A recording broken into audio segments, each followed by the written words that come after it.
शन्नो मित्रः शं वरुणः शन्नो भवत्वर्यमा शन्न इन्द्रो बृहस्पतिः शन्नो विष्णुरुक्रमः। नमो ब्रह्मणे नमस्ते वायो त्वमेव प्रत्यक्षं ब्रह्मासि त्वमेव प्रत्यक्षं ब्रह्म वदिष्यामि ऋतं वदिष्यामि सत्यं वदिष्यामि तन्मामवतु तद्वक्तारमवतु अवतु माम अवतु वक्तारम। आर्य समाज के इस पवित्र प्रांगण में वैदिक महोत्सव के इस पावन अवसर पर यहाँ पर उपस्थित बहुत ही उच्च कोटि के विद्वान हम सबके आदरणीय बलवीर शास्त्री जी, इस कार्यक्रम में बदायूं से पधारे बहन पुष्पा शास्त्री जी, बहुत ही सुंदर जिनके भजनों का हम लोग श्रवण कर रहे थे, से राजवीर शास्त्री जी, आदरणीय मेवाराम सन्यासी जी, और इस कार्यक्रम को बहुत ही कुशलतापूर्वक संचालित कर रहे आदरणीय रामशंकर शास्त्री जी, इस कार्यक्रम के आर्य समाज के मंत्री आदरणीय रण बहादुर शास्त्री जी, यहाँ पर उपस्थित सभी आर्यभद्र पुरुषों, वंदनीय मातृशक्ति एवं भावी भारत के भविष्य प्यारे बच्चों। अभी हम लोग बहुत सुंदर भजनामृत का पान कर रहे थे। हम सब लोग मनुष्य हैं और मनुष्य की परिभाषा करते हुए हमारे संस्कृत के विद्वानों ने लिखा है, मत्वा कर्माणि सिद्ध्यति मनुष्यः। जो किसी भी कार्य को सोच समझ के विचार पूर्वक करता है उसको मनुष्य कहते हैं। अगर सोच समझ के कार्य नहीं करता है तो उसे मनुष्य नहीं कहते हैं।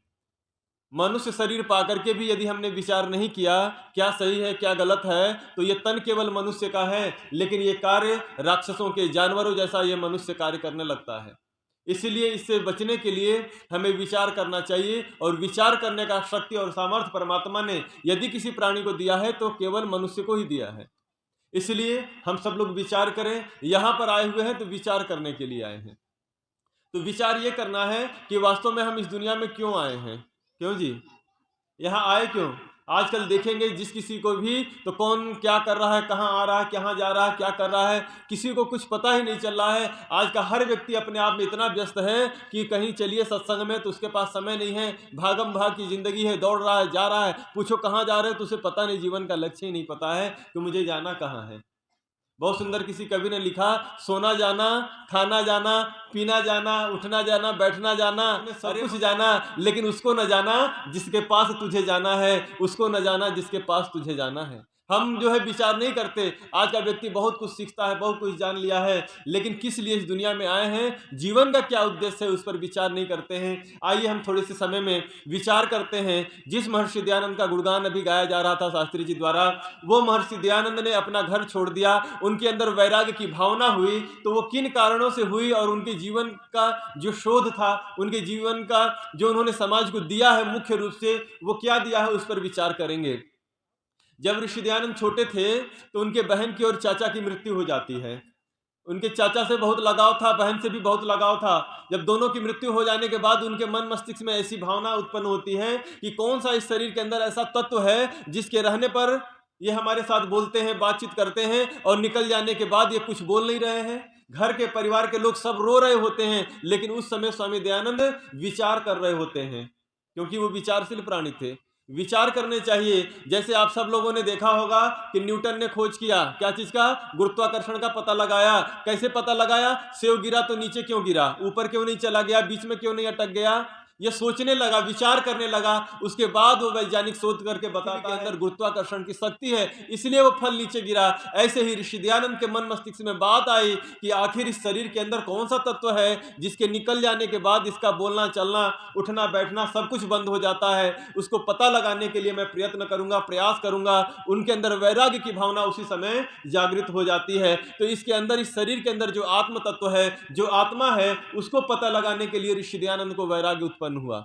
और फिर जीवन के पथ पर आगे बढ़ते हैं तो शिवरात्रि के दिन जब व्रत रखा जाता है, उनके पिताजी शिव भक्त थे और कहे आज महादेव के दर्शन होंगे। उस परमात्मा की कथा सुनाई जा रही थी कि महान शक्तिशाली हैं, असुरों का संहार करने वाले हैं, वो आज दर्शन देंगे। वो भूखे प्यासे रह करके उनके दर्शन की लालसा उनके अंदर सब के सब सो जाते हैं, महादेव के दर्शन नहीं होते हैं। और तो और जहाँ पर जिसकी पूजा की जा रही थी उस पत्थर पर चूहे आकर के मलमूत्र करते हैं, फल ग्रहण करते हैं। उसके उपरांत वो सोचते हैं कि जिस महादेव की कथा सुनाई जा रही थी वो महादेव दिखाई नहीं दिए, वो सच्चा शिव कौन है जिसकी कथा बताई जा रही थी? यहाँ पर तो वो शिव नहीं है, क्योंकि जो अपने चूहों से रक्षा नहीं कर सकता वो महादेव नहीं हो सकता। मैं सच्चे महादेव की खोज करूंगा, उनका पता लगाऊंगा, अर्थात उस परमात्मा की प्राप्ति के लिए, उसके सच्चे स्वरूप को जानने के लिए वो घर से निकल पड़ते हैं। इसका मतलब यह हुआ कि उनके जीवन का जो उद्देश्य था वो अपने आप को पहचानने के लिए, इस शरीर के जो आत्मा है इसको जानने के लिए, और इस आत्मा का जो परम लक्ष्य है परमात्मा को प्राप्त करने के लिए, उसको समझने के लिए ही उन्होंने अपना जीवन सारा का सारा लगा दिया। तो उनके जीवन का जो शोध करके उन्होंने क्या दिया कि आत्मा का क्या स्वरूप है और परमात्मा का क्या रूप है, उसको जानने के लिए ही हम और आप यहाँ पर विचार करेंगे, मनन करेंगे। कि आइए हम थोड़ा सा संक्षेप में जानते हैं कि वास्तव में उस परम शक्ति का क्या स्वरूप है। सर्वप्रथम हम उस परमात्मा से मिलने जाएं, उसको प्राप्त करने जाएं, तो पहले अपने आप को तैयार करना पड़ता है। क्यों जी? कहीं पर भी वीआईपी पर्सन से मिलने जाना हो तो आपको अनुमति लेनी पड़ेगी, और अनुमति के साथ साथ आपको अपना बायोडाटा देना पड़ेगा। किसी प्रधानमंत्री से, राष्ट्रपति से, राज्यपाल से मिलने जाना हो तो आपको विवरण देना पड़ता है। हम लोग भी जब कभी मिलने जाते हैं किसी बड़े अधिकारी से, किसी मंत्री से, तो अपना विवरण देना पड़ता है। फिर वो समय देते हैं कि आपको इतने बजे और इस तारीख को आ सकते हैं मिलने के लिए। ऐसे ही उस परमात्मा से बड़ा, ईश्वर से बड़ा कोई वीआईपी पर्सन है क्या दुनिया में? उससे मिलना यदि हम चाहते हैं तो हम अपने आप को पहले तैयार करें, अपना विवरण भेजना पड़ता है कि हम उससे मिलने लायक हैं भी कि नहीं। क्यों जी? तो इस प्रकार से अपने आप को पहले जानने की आवश्यकता है। जब हम अपने आप को समझ लेंगे कि हम कौन हैं, तब जाकर के हम उसको प्राप्त कर सकते हैं। हम अपने आप को पहचान ही नहीं रहे हैं कि हम जहाँ जा रहे हैं वहाँ जाने लायक हैं भी कि नहीं हैं। तो इसलिए आज का मनुष्य अपने आप को नहीं जानता है, दूसरे को जानने का प्रयत्न करता है। आत्मा को जाना नहीं, परमात्मा के चक्कर में भटक रहा है, यहाँ वहाँ जहाँ तहाँ, मत पूछो कहाँ कहाँ। क्यों जी? इसलिए स्वयं को, अपने आप को जानेंगे। अपने आप को जानने के लिए बताया गया है कि पहले हम समझें कि मैं कौन हूँ। ठीक है जी? सामान्य रूप से समझेंगे कि जब कोई भी व्यक्ति कुछ खाता है, पीता है, तो कहता है कि मैं खाता हूँ। होता है ना जी ऐसी बात? मैं पीता हूँ, मैं लिखता हूँ, मैं पढ़ता हूँ, मैं बोलता हूँ। जब भी कुछ भी हम और आप कुछ करते हैं तो उसके साथ कहते हैं मैं। ऐसे मैं और मेरा का संबंध होता है। क्या होता है जी? मैं और मेरा जहां पर भी आ गया वहां पर संबंध होता है। जैसे मैं और मेरा घर, ठीक है जी? इसका मतलब क्या हुआ? अलग अलग चीजें कि एक ही है? मैं और मेरा घर, मैं और मेरा वस्त्र एक ही है कि अलग है जी? अलग अलग होता है। लेकिन हम इस बात को नहीं समझ पाते हैं कि वास्तव में जो मैं कहने वाला है वो कौन है। थोड़ी सी अध्यात्म जिसे कहा जाता है, गहराई में जाकर के सोचेंगे, विचार करेंगे। जैसे मैं और मेरा वस्त्र अलग होता है, मैं और मेरा भाई अलग होता है, मैं और मेरे पिता अलग होते हैं, मैं और मेरे अध्यापक अलग होते हैं, मैं और मेरा गाँव अलग होता है, उसी प्रकार से एक ही नहीं है। ऐसे ही मैं और मेरा शरीर। क्यों जी? मैं खाता हूं का मतलब मैं अपने शरीर को खिलाता हूं। कभी भी एक उदाहरण के माध्यम से आपको समझाएंगे और स्पष्ट हो जाएगा। जब किसी को कोई समस्या हो इस शरीर में, डॉक्टर के पास जाते हैं तो कोई ये नहीं कहता है कि मुझ में दर्द हो रहा है, कोई कहता है मेरे दांत में, क्यों जी, मेरे पेट में, मेरे पैर में, मेरे सिर में दर्द हो रहा है। यही तो कहते हैं जी। मैं और मेरा हाथ एक ही है कि अलग अलग हुआ? अलग हुआ कि नहीं हुआ? ऐसे ही जैसे मैं और मेरा दांत, मैं और मेरा वस्त्र, मैं और मेरा मकान, मेरा दुकान, मेरा घर, मेरी पुस्तक अलग अलग वस्तु होती है, ऐसे ही मैं और मेरा हाथ जब कहते हैं तो वो अलग है। मैं और मेरा शरीर कहते हैं तो इसका मतलब मैं अलग हूं और मेरा शरीर क्या है जी? अलग अलग। बात समझ में आ रही, स्पष्ट हो रहा है तो बताई जाए। जब मैं और मेरा शरीर अलग अलग है, इसका मतलब यह हुआ कि मैं जब खाता हूं तो वो जो कहने वाला है वो कोई और है, ये शरीर खा रहा होता है। इस शरीर के लिए बताया गया, मनु महाराज ने कहा, इस शरीर का विवरण देते हुए कहा, अद्भिर्गात्राणि शुद्ध्यन्ति मनः सत्येन शुध्यति विद्या तपोभ्याम भूतात्मा बुद्धि ज्ञाने न शुध्यति। कहा अद्भिर्गात्राणि शुद्ध्यन्ति, इस शरीर की शुद्धि जल से होती है। जल से स्नान करते हैं तो शरीर शुद्ध होता है। अद्भिर्गात्राणि शुद्ध्यन्ति मनः सत्येन शुध्यति, हर चीज को शुद्ध करने का पैमाना बताया गया है। तो मन जो है सत्य से शुद्ध होता है। जब किसी का मन बेचैन हो, परेशान हो, इसका मतलब वो सत्य का पालन नहीं करता है। सत्य बोल देगा तो सारी समस्या का समाधान हो जाएगा। मनः सत्येन शुद्धति। फिर आगे कहा विद्या तपोभ्याम भूतात्मा, इस आत्मा की शुद्धि का जो माध्यम बताया है वो विद्या और तप। विद्या और तप से आत्मा की शुद्धि होती है। बुद्धि ज्ञाने न शुद्धति, बुद्धि की शुद्धि ज्ञान से होती है। तो इस प्रकार से जब हम कहते हैं कि मैं और मेरा होता है, अर्थात मैं स्नान करता हूँ, क्यों जी ये बात कही जाती है। एक बार मैं अयोध्या में था गुरुकुल में, तो क्या होता है जब हम लोग प्रातःकाल स्नान करने जाते हैं तो बच्चे कहते हैं कि आचार्य जी चले हम नल चला दें, आप स्नान करने जा रहे हैं, नहाने जा रहे हैं। तो अनायास ही कभी कभी बात आ जाती है, मन में भावना आई, मैंने बच्चों से कह दिया मैं स्नान करने नहीं जा रहा हूं, मैं अपना शरीर धुलने जा रहा हूं। बच्चों ने सोचा कि ये क्या अजब बात कर रहे हैं जी, शरीर को धुलना ही तो स्नान कहा जाता है। कपड़ा धुलने को तो आप कह सकते हैं कि हम कपड़े धुलने जा रहे हैं, फिर भी नल चला देंगे। बोला नहीं, अपना कार्य स्वयं करना चाहिए, मैं शरीर को धुलने जा रहा हूं। बच्चों ने कहा बात समझ में नहीं आई। कहा ठीक है, आगे समझाया जाएगा आपको, जब संध्या यज्ञ करेंगे उस समय आपको समझाएंगे। तो वो बताया गया इस बात के अंदर कि कैसे मैं और मेरा शरीर होता है। तो इस शरीर को जब स्नान करा रहे होते हैं तो हम ये नहीं कह सकते कि मैं स्नान कर रहा हूं, क्योंकि जो मैं कहने वाला है वो कोई और है। बात समझ में आ रही है जी? जो कोई और है तो वो कब स्नान करता है, क्योंकि हम तो शरीर को धुल रहे होते हैं। तो शरीर का स्नान और जो मैं कह रहा है उसका स्नान कैसे होगा? तो वही मनु महाराज कहते हैं शुद्धि करना, स्नान करना, धुलना, अर्थात विद्या तपोभ्याम भूतात्मा। विद्या से इस आत्मा की शुद्धि होती है। आप कहेंगे विद्या से आत्मा की शुद्धि कैसे होती है? क्योंकि हर बात प्रूफ से कही जाती है, विदाउट प्रूफ बात नहीं की जाती है, प्रमाण दिया जाता है। विद्या की अधिष्ठात्री देवी का क्या नाम है जी? सरस्वती नाम है, जानते हैं आप सब लोग। प्रयाग में संगम है, वहां कहा जाता है 3 नदियां प्रवाहित हैं। कहते हैं कि नहीं कहते हैं जी? लेकिन जो लोग गए हैं वो कितनी नदी देखे हैं जी? 2 नदी दिखाई देती है, तीसरी नदी दिखाई नहीं देती किसी को। लोग कहते हैं विलुप्त हो गई हैं। क्या कहते हैं लोग? विलुप्त हो गई हैं ऐसा कहते हैं। लेकिन कभी किसी ने विचार नहीं किया कि वो विलुप्त नहीं है, वो तो नित्य वहां प्रवाहित हो रही होती हैं, लोगों को दिखती नहीं है। वो कैसे नहीं दिखती हैं? तो कहा कि सरस्वती नाम विद्या की देवी का है। और वो विद्या क्या है? तो कहा वेद ही विद्या है। वेद के विद्वान, वेद के आचार्य जब वेद के संदेश देते हैं, ज्ञान का प्रचार प्रसार करते हैं, जब प्रवचन कर रहे होते हैं, उनके मुखार से जो वेद का संदेश निकल रही होती है तो उसे कहते हैं कि विद्या प्रवाहित हो रही है, सरस्वती बह रही है, जिसे ज्ञान गंगा भी लोग कहते हैं। तो जो विद्या की देवी है उसका प्रवाह तो विद्या के रूप में ही होगी, वो जल के रूप में नहीं हो सकती है।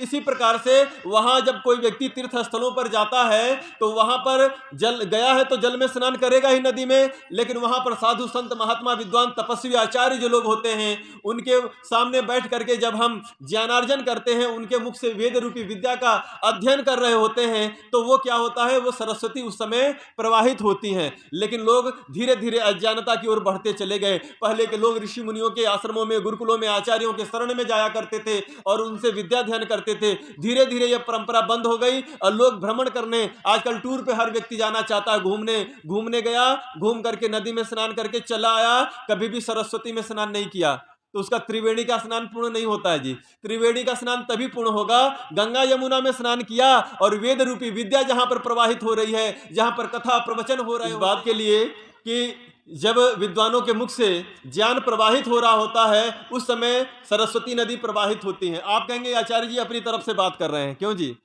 जितने भी पढ़े लिखे लोग हैं, ग्रेजुएट, जब वो पढ़ करके निकलते हैं तो उनको यूनिवर्सिटी से उपाधि पत्र दी जाती है।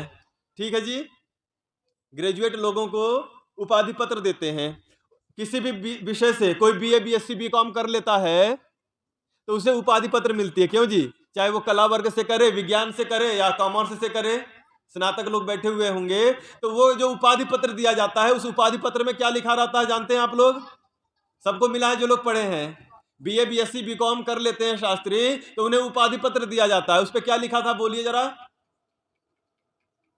जी, बताएं।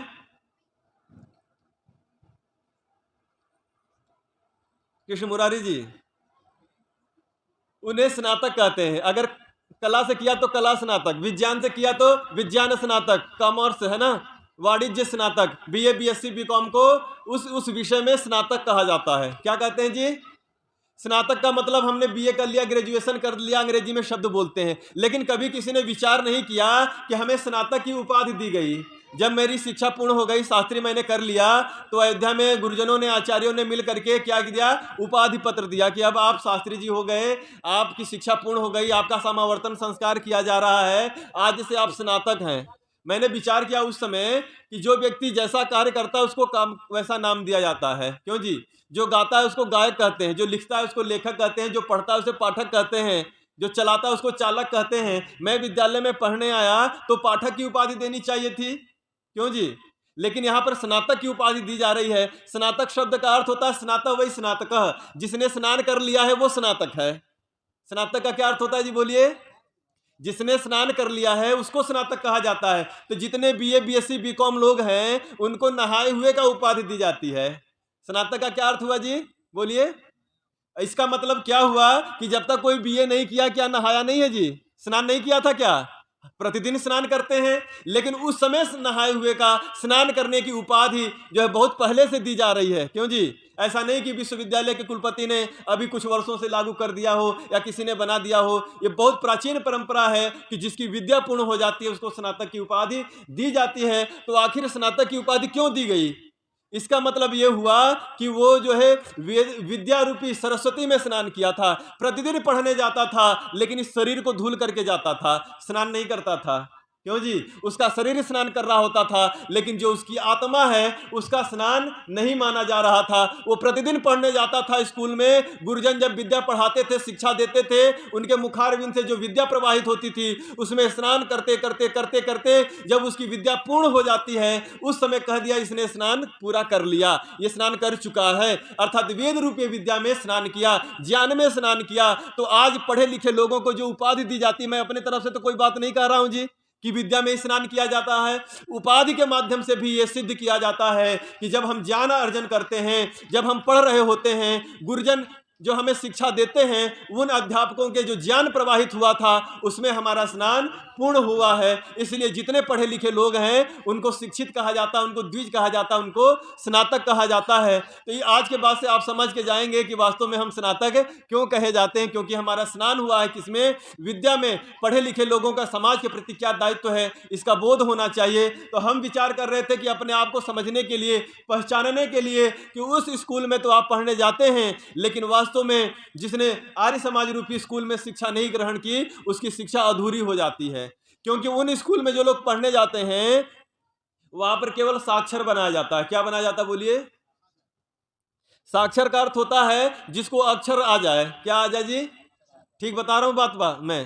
क्योंकि आजकल सरकारें साक्षरता दर निकालती हैं, अर्थात कितने पढ़े लिखे लोग हैं ये, लेकिन उसका अर्थ नहीं होता है जिसको भी अपना नाम लिखने आ जाए, हस्ताक्षर करने आ जाए, वो साक्षरता दर में उसका नाम चढ़ जाता है। क्यों जी? इसका मतलब ये हो गया जिसको लिखने आ जाए और पढ़ने आ जाए। तो जो लिखने पढ़ने आ जाए वो शिक्षित हो जाए इसकी कोई गारंटी नहीं है जी। संस्कृत के विद्वान लिखते हैं साक्षरा विपरीता चेद राक्षसा एवं केवलम। साक्षरा शब्द को उल्टा करते हैं तो राक्षसा बनता है। होता है कि नहीं होता है जी? यदि हम केवल साक्षर होंगे और शिक्षित नहीं होंगे, आजकल के सारे स्कूल केवल साक्षर बनाते हैं। आर्य समाज का ये जो सत्संग है यह हमें शिक्षित बनाता है। बिना संस्कार के हमें जो विद्या संस्कार पढ़ाई दी जा रही है वो केवल साक्षर बनाए जा रहे हैं। ऐसे साक्षर जो बड़े बन करके जो अधिकारी बनते हैं, जो नेता बनते हैं या कुछ भी डॉक्टर बन जाएं, वो केवल राक्षस बन रहे होते हैं जी। आप कहेंगे कैसी बात कर रहे हैं आचार्य जी? मैं आपको प्रमाण दे करके कह सकता हूं कि जो लोग केवल साक्षर होते हैं और उनके अंदर संस्कार की शिक्षा नहीं होती है वो बड़े बड़े पदों पर चले जाएंगे। पुल बनेगा तो उसमें भ्रष्टाचार करेंगे, स्कूल की बिल्डिंग का निर्माण होगा तो उसमें भ्रष्टाचार करेंगे और वो बिल्डिंग गिर जाती है, बच्चे दब के मर जाते हैं। बड़े बड़े अधिकारी भ्रष्टाचार में लिप्त होते हैं और लोग मर जाते हैं। ये बड़े बड़े डॉक्टर लोगों की किडनी निकाल करके बेच डालते हैं। आप देखते होंगे आज का व्यक्ति बड़ा इंजीनियर बन सकता है, डॉक्टर बन सकता है, अधिकारी बन सकता है केवल साक्षर होने के आधार पर। यदि आर्य समाज में आकर के उस साक्षर के साथ साथ यदि शिक्षित बन जाए कि वास्तव में हमारा जीवन किस लिए मिला है, हम अपने कार्य को ईमानदारी पूर्वक करें, हम कभी भी किसी के साथ धोखा छल कपट न करने पाए, इस प्रकार की भावना यदि उसके अंदर आ जाए, वो अपने आप को पहचान ले कि मैं आत्मा कौन हूं, मेरा शरीर क्या है, मैं इस शरीर को खिलाने पहनाने उड़ने बैठने में ही केवल परेशान हूं, इस आत्मा के लिए कुछ नहीं कर पा रहा हूं, इसका बोध जिस दिन हो जाएगा उस दिन कभी भी कोई व्यक्ति पाप नहीं करेगा। वो परमात्मा के इस सही स्वरूप को और इस आत्मा के सही स्वरूप को जब जान लेगा तो दुनिया के सारे पापाचार, अत्याचार, संसार के सारे दुख और क्लेश मिट जाएंगे। क्योंकि आज का व्यक्ति इस शरीर को खिलाने, पहनाने, सुंदर बनाने में लगा हुआ है। दिन रात हम क्या खाने, क्या पहन लें, क्या कर लें कि हम अच्छा से अच्छा दिखें, केवल इस शरीर को स्वस्थ बनाना चाहता है। लेकिन जो मैं कहने वाला इसके अंदर आत्मा है, उसके अंदर पहुंचने की प्रयत्न नहीं कर रहा है, वो अधूरा रहता है और जन्म जन्मांतर के बंधन में फंसा रहता है। इसलिए मैं निवेदन कर रहा था कि हम अपने आप को पहचानें, ये हमारे अंदर जो तत्व है वो कितना महत्वपूर्ण है। उपनिषद में कहा गया है आत्मानम रथिनम वृद्धि। पूरा का पूरा सुनाएंगे तो आपको समय लगेगा। इस शरीर के जो अंदर आत्मा है उसको रथी कहा गया है। क्या कहा जी, बोलिए। और इस शरीर को रथ बताया गया है। क्या? और ये हमारे जो इंद्रियां हैं ये क्या है, घोड़े हैं। जितने भी हमारे इंद्रियां ये घोड़े हैं। आप कहेंगे कैसे हैं? घोड़े का मतलब जो ले जाता है। ये पैर हमको ले जाता है, केवल पैर ही नहीं ले जाता है, हमारे आंख, कान, हाथ सब ले जाते हैं। कैसे? इस आंख का एक नाम नयन भी है, जानते हैं आप लोग? संस्कृत में नी नयने धातु है जिसका अर्थ होता है ले जाना। नयन का मतलब हो जाता है क्या? नयन मतलब ले जाना। ये आंख हमको ले जाता है इधर उधर जहां तहां। आंख ना हो तो बड़ी मुश्किल से जाएंगे, है ना। इसलिए सारी इंद्रियां घोड़े हमें ले जाती हैं इधर उधर। तो कहा यह शरीर जो है रथ है, इंद्रियां घोड़े हैं, बुद्धि, मन, ये सब को क्या बताया? लगाम बताया, सारथी बताया। उसके साथ साथ जो इसके अंदर आत्मा है वो इसका स्वामी राजा बताया है। रथ का जो स्वामी होता है उसे रथी कहते हैं। क्या कहते हैं जी? इसलिए आपने सुना होगा महारथी कर्ण, महारथी अर्जुन। रथ पर जो सवार हो और महान हो जाए तो महारथी हो जाएगा। तो ऐसे ये शरीर क्या है? हमारा रथ है और इसका जो स्वामी है वो रथी है। एक शब्द सुना होगा आपने, अरथी। सुना है कभी? देखा होगा अरथी जा रही है, लोग कहते हैं अरथी जा रही है। मैंने विचार किया अरथी क्यों कहा जी? इसका मतलब यह हुआ न रथी यस्य स अरथी, जिसके अंदर अरथी नहीं है उसके अंदर वो रथ तो जा रहा है, लोग लेके जा रहे हैं कंधे पर, लेकिन उस शरीर के अंदर जो रथी था, जो आत्मा है वो नहीं है, इसलिए वो अरथी हो गया। क्यों जी? आप सब लोग अर्थी देख रहे थे लेकिन कभी अर्थ समझ पाए थे? आप लोग सोचेंगे हाँ जी आचार्य जी ने अर्थी भी बता दिया, स्नातक भी बता दिया, बहुत कुछ बता दिया, आज तो बहुत आनंद आ गया। क्यों जी? है ना। लग रहा है आप सरस्वती में स्नान कर रहे हैं, वेद रूपी विद्या में स्नान कर रहे हैं, आप त्रिवेणी में स्नान कर रहे हैं। इसको स्नान करके जाएंगे तो जीवन हमारा धन्य होगा, पवित्र होगा।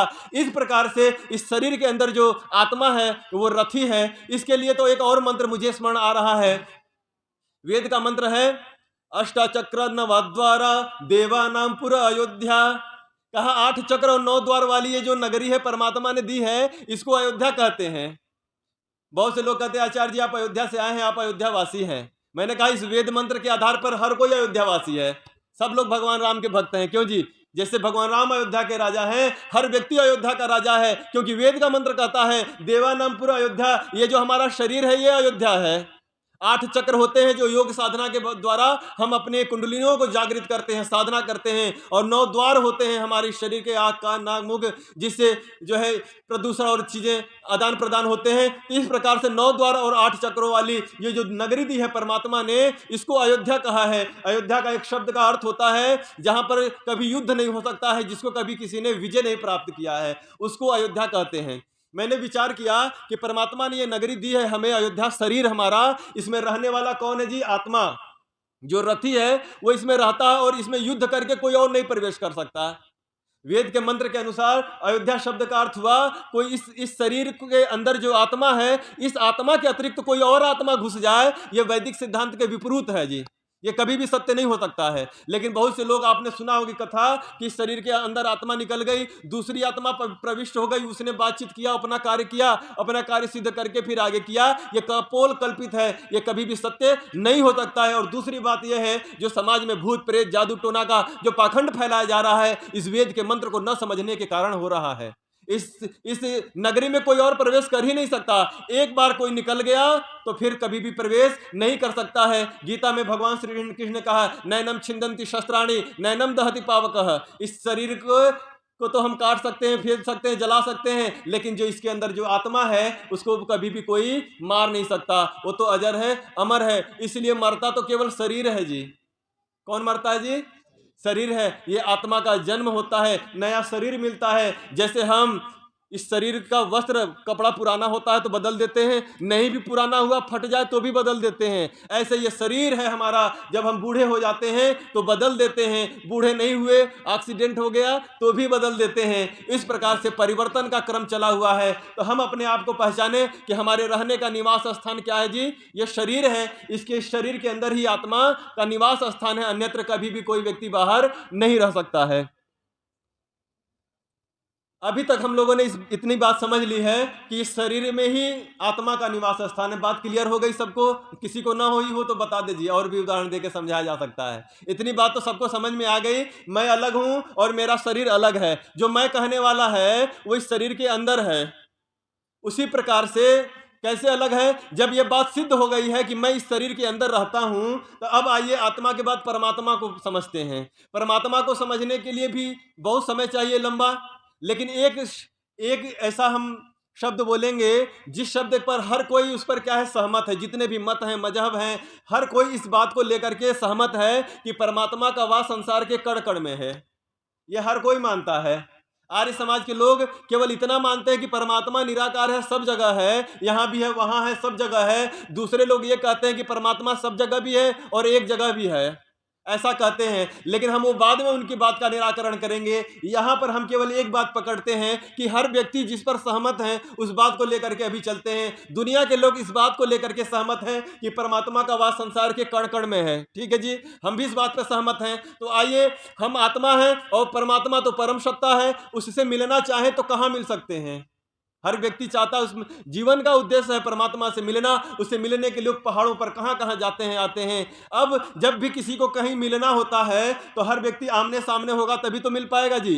जब आमने सामने होंगे, दोनों एक दूसरे के पास होंगे तभी मिल पाएंगे। अगर दूर दूर हैं तो मिल पाएंगे क्या? नहीं मिल पाएंगे। इसलिए ऐसा स्थान देखना होगा कि जहां परमात्मा भी रहता है और जहां आत्मा का भी निवास हो, दोनों साथ में रहते हो, वही मिल सकते हैं। दुनिया का कोई भी ऐसा स्थान नहीं है जहां पर हम मिल सकते हो, जहां पर दोनों एक साथ न हो। दोनों साथ होंगे तभी मिल पाएंगे। अब विचारणीय बात यह है कि परमात्मा संसार के कण कण में है। क्या हम संसार के कण कण में हैं? क्यों जी? हम संसार के कण कण में नहीं हैं, तो हम कैसे मिलेंगे? अब आइए, परमात्मा का तो जान लिए कि सब जगह है, लेकिन हम सब जगह नहीं है। अब आइए कि मैं कहाँ रहता हूं? मैं इस शरीर के अंदर रहता हूं। ठीक है जी। जब परमात्मा सब जगह रहता है तो इस शरीर में भी रहता है। ठीक है जी।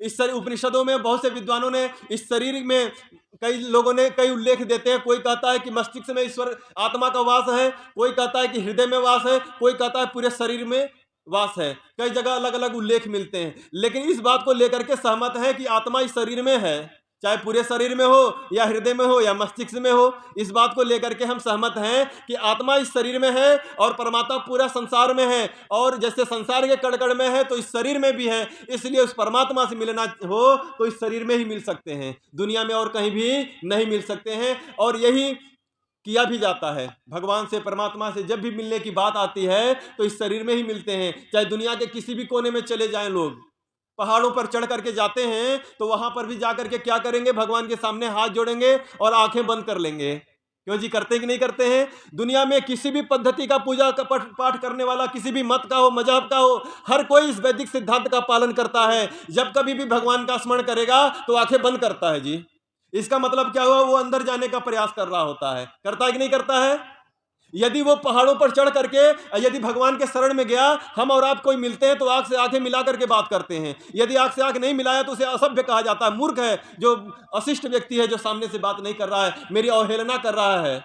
लेकिन हम भगवान के शरण में जाते हैं तो क्या करते हैं जी? आंखें बंद करते हैं। कोई ये नहीं कहता कि भगवान से आंखें मिला करके बात करे, कुछ प्रार्थना करे। जहां कहीं भी आप देखेंगे कि सब कोई जब भी जाएंगे भगवान के यहाँ तो आंखें बंद करते हैं। आंखें बंद करने का माध्यम यही है, उसका अर्थ यही है। महर्षि दयानंद ने बताया है, उस परमात्मा को अंतःकरण में ही प्राप्त किया जा सकता है, उसे अंदर से ही प्रार्थना की जा सकती है। इसलिए इसी सिद्धांत का पालन हर कोई मनुष्य करता है कि जब हम कभी भी भगवान के नाम की बात आती है, चाहे हम दूर दूर चले जाएं या नहीं भी कहीं गए हैं, घर में भी बैठते हैं तो आंखें बंद करके ही बैठते हैं और आंखें बंद करके उस परमात्मा के सानिध्य को प्राप्त करते हैं। इस हृदय में परमात्मा का वास है, आत्मा का वास है। इसलिए हृदय से उस परमात्मा को, गीता में भी भगवान श्री कृष्ण ने अर्जुन को कहा, हे अर्जुन, हृदय से तिष्ठति आता है शब्द ना जी, हृदय से अर्थात हृदय वाले स्थान पर वह तिष्ठति रहता है, वही उसका ध्यान करो, उपासना करो।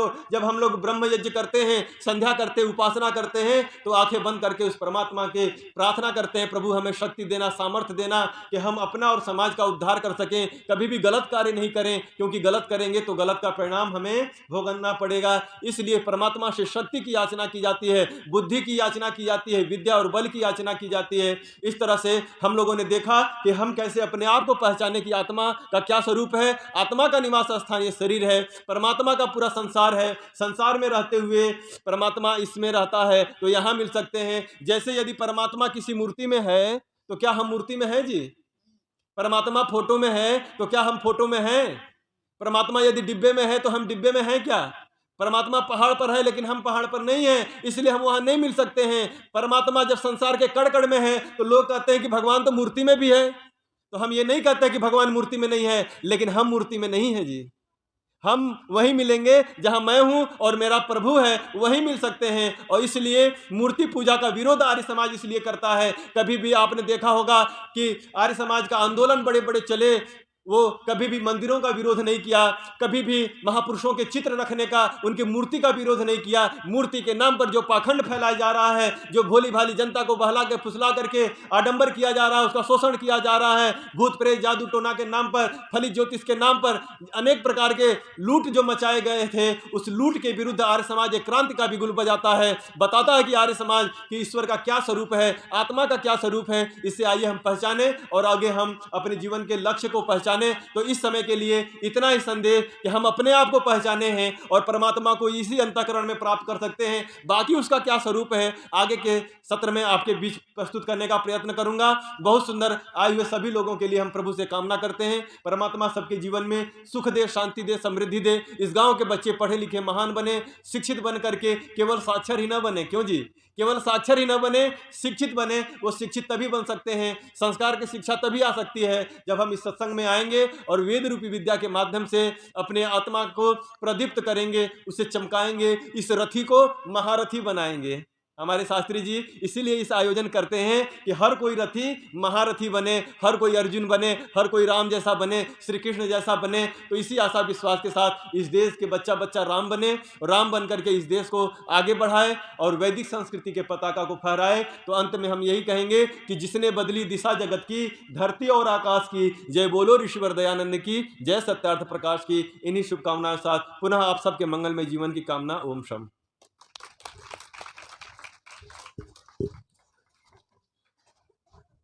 बहुत ही अच्छा